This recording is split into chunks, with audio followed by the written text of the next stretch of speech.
ఈ formula car race కేసులో మాజీ మంత్రి బీఆర్ఎస్ వర్కింగ్ ప్రెసిడెంట్ కేటీఆర్ ను ప్రశ్నిస్తోంది ఏసీబీ. బంజారాహిల్స్లోని ఏసీబీ ఆఫీస్ విచారణ మొదలైంది. ఉదయం 10 గంటల 10 నిమిషాలకు ఆయన వ్యక్తిగత లాయర్ రామచంద్రరావుతో కలిసి ఏసీబీ ఆఫీస్కు వచ్చారు. మొదట విచారణ ప్రొసీజర్స్ పూర్తి చేశారు అధికారులు.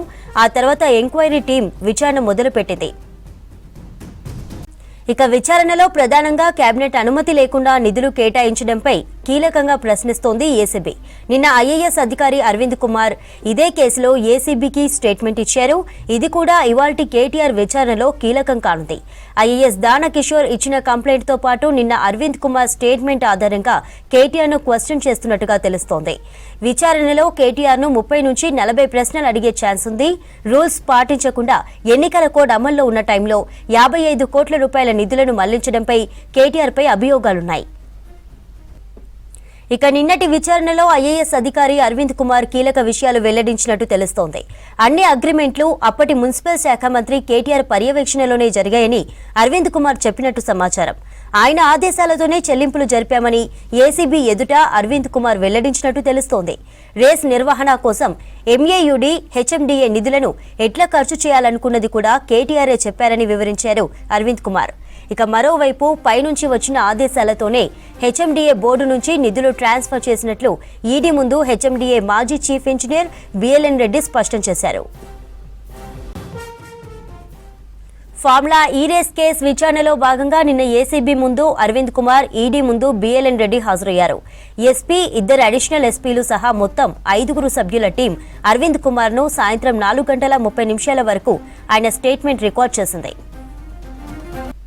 2023 ఫిబ్రవరి 11న ఫార్ములా ఈ రేస్ సీజన్ 9 కోసం 12 కోట్లు చెల్లించడం, formula E operations sponsor S Next Gen మధ్య తలెత్తిన చెల్లింపుల వివాదం నేపథ్యంలో ఎస్ నెక్స్ట్ జెన్ సీజన్ 10 నిర్వహణ నుంచి తప్పుకోవడం, ఆ తర్వాత అప్పటి మున్సిపల్ మినిస్టర్ ఆదేశాల మేరకు ఎంఏయుడి, ఎఫ్ఈఓ మధ్య 2023 అక్టోబర్ 10న ఏ విధంగా అగ్రిమెంట్ చేసుకున్నది ఏసీబీ అధికారులకు అరవింద్ కుమార్ వివరించినట్లు సమాచారం. అప్పటి ఎంఏయుడి స్పెషల్ చీఫ్ సెక్రటరీగా పరిమితులకు లోబడే తాను విధులు నిర్వర్తించినట్లుగా అరవింద్ కుమార్ పేర్కొన్నారు.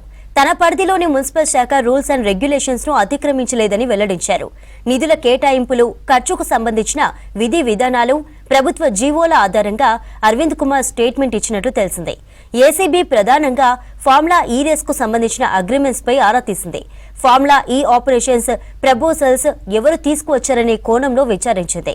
Municipal and urban development, FEO, Greenko sister సంస్థ ఎస్ నెక్స్ట్ జెన్ మధ్య 2022 అక్టోబర్ 25న జరిగిన త్రైపాక్షిక ఒప్పందాన్ని అరవింద్ కుమార్ వివరించినట్లు తెలుస్తోంది.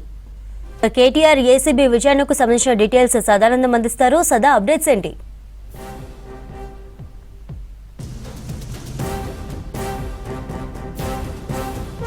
ఫార్ములా రేస్ కేసులో ఏసీబీ నమోదు చేసిన ఎఫ్ఐఆర్ పైన ఇన్వెస్టిగేషన్ కంటిన్యూ అవుతుంది. సో ఈ కేసులో ఇప్పటికే అరవింద్ కుమార్ విచారణకు నిన్న హాజరయ్యారు. సో ఆ తర్వాత 6th రోజు యాక్చువల్గా కేటీఆర్ రావాల్సి ఉండే.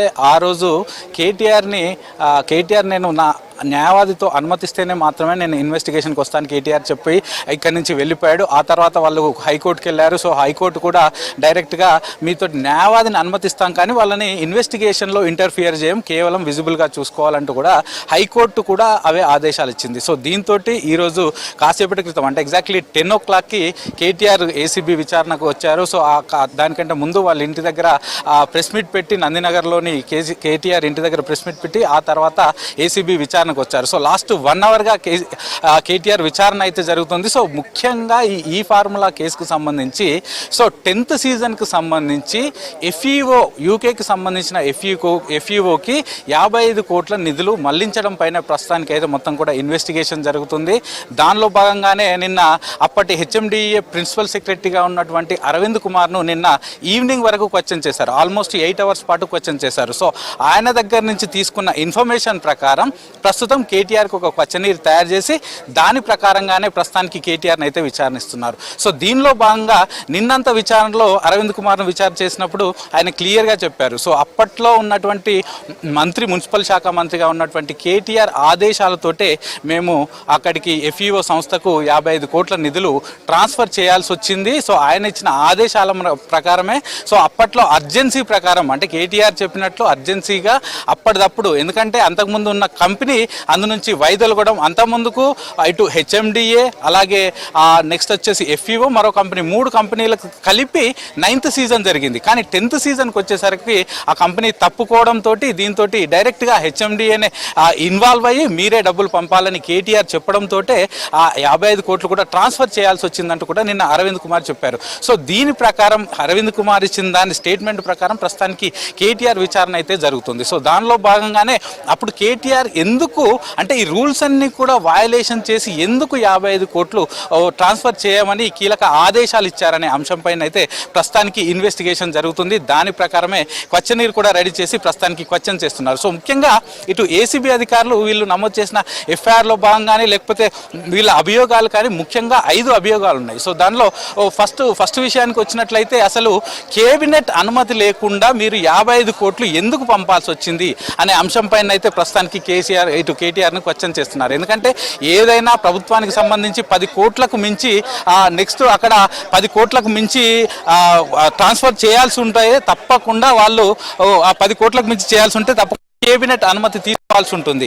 కానీ అప్పుడు ఎందుకు మీరు ఎలాంటి కేబినెట్ అనుమతి తీసుకోకుండా డైరెక్ట్గా మీరు గానే చెప్పి ఎందుకు ట్రాన్స్ఫర్ చేయాల్సి వచ్చింది అనే అంశాలపైన కేటీఆర్ను క్వశ్చన్ చేస్తున్నారు. ఇక నెక్స్ట్ విషయానికి వచ్చేస్తే ఆర్థిక శాఖ అనుమతులు లేకుండానే మీరు ఎందుకు 55 కోట్లను 2 దఫాల్లో ఇటు హిమాయత్ నగర్లో ఉన్న ఇండియన్ ఓవర్సీస్ బ్యాంక్ అంటే ఇది HMDAకు సంబంధించిన ఖాతా, సో దాని నుంచి 2 దఫాలుగా మీరు ఎందుకు ట్రాన్స్ఫర్ చేయాల్సి వచ్చింది అనే అంశంపైన కూడా ప్రస్తుతానికి కేటీఆర్ను క్వశ్చన్ చేస్తున్నారు. ఇక ఇదే కాకుండా ఏదైనా సంస్థతోటి మీరు ఒప్పందాలు అగ్రిమెంట్ చేసుకున్నప్పుడు HMDA బిజినెస్ రూల్స్ పాటించాల్సి ఉంటుంది.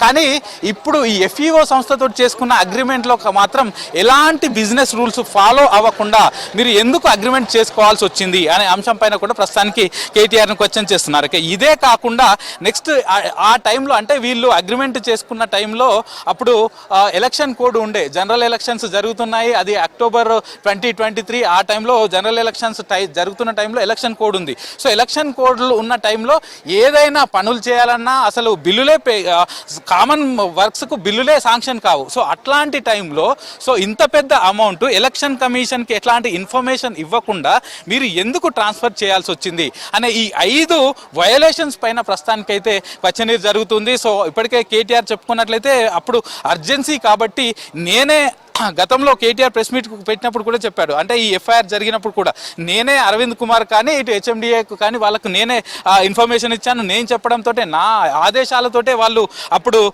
అప్రూవ్ చేశారు, ఆ 55 కోట్లు కూడా పంపించారు FEO కంపెనీకి అంటూ గతంలో కేటీఆర్ కూడా చెప్పాడు. కాబట్టి ఎందుకు చేయాల్సి వచ్చింది, అంత అర్జెన్సీ ఏముంది, ఏదున్నా బిజినెస్ రూల్స్ ఫాలో అవ్వాలి ఒకటి.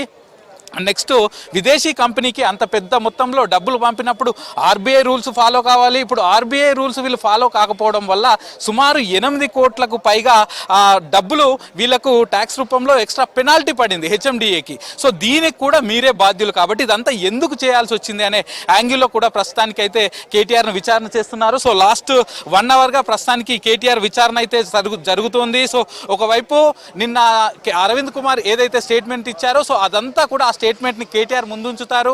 ఆ స్టేట్మెంట్ ఆధారంగా నిన్న అరవింద్ కుమార్ ఏది అడిగినా మీ పేరు చెప్పాడు, మీ ఆదేశాల మీద నుంచే చేశామని చెప్పారు. సో నిజంగానే మీ ఆదేశాలు ఇచ్చారా, సో ఎందుకు ఇవ్వాల్సి వచ్చింది అనే అంశాలను అయితే ప్రస్తుతానికి కేటీఆర్ను క్వశ్చనింగ్ చేస్తున్నారు. సో మొత్తం ముగ్గురు ఇటు అడిషనల్ డైరెక్టర్ రితిరాజ్, అలాగే DSP IO మజిద్ ఖాన్, వీళ్ళ ముగ్గురి ఆధ్వర్యంలో ఒక అడిషనల్ డైరెక్టర్, నెక్స్ట్ ఒక అడిషనల్ SP, అలాగే దీనికి IOగా ఉన్నటువంటి DSP మాజిద్ ఖాన్, వీళ్ళ ముగ్గురి ఆధ్వర్యంలో ఆధ్వర్యంలో ప్రస్తుతానికైతే క్వశ్చనింగ్ జరుగుతుంది. ఇక మరోవైపు ఇటు హైకోర్టు నిన్న ఇచ్చినటువంటి ఆదేశాల ప్రకారం అయితే అంటే నిన్న హైకోర్టు ఏం చెప్పిందంటే మీతో పాటు న్యాయవాది రావాలని చెప్పారు కాబట్టి సో న్యాయవాది కేవలం లోపలికి అనుమతిస్తాము, కాకపోతే ఓన్లీ విజిబుల్ గానే ఉంటుంది అంటూ కూడా హైకోర్టు ఆదేశాలు ఇచ్చింది. సో ఇప్పుడు కూడా సో ఆ విధంగానే క్వశ్చనీర్ అయితే జరుగుతుంది. సెకండ్ ఫ్లోర్ లో ఉన్నటువంటి ఇన్వెస్టిగేషన్ రూమ్ పక్కన ఉన్నటువంటి లైబ్రరీలో నుంచి దాని విండో నుంచి మాత్రమే రామచంద్రరావు గత ప్రభుత్వం ఉన్నప్పుడు ఏఐజీగా పనిచేశారు రామచంద్రరావు. సో ఆయన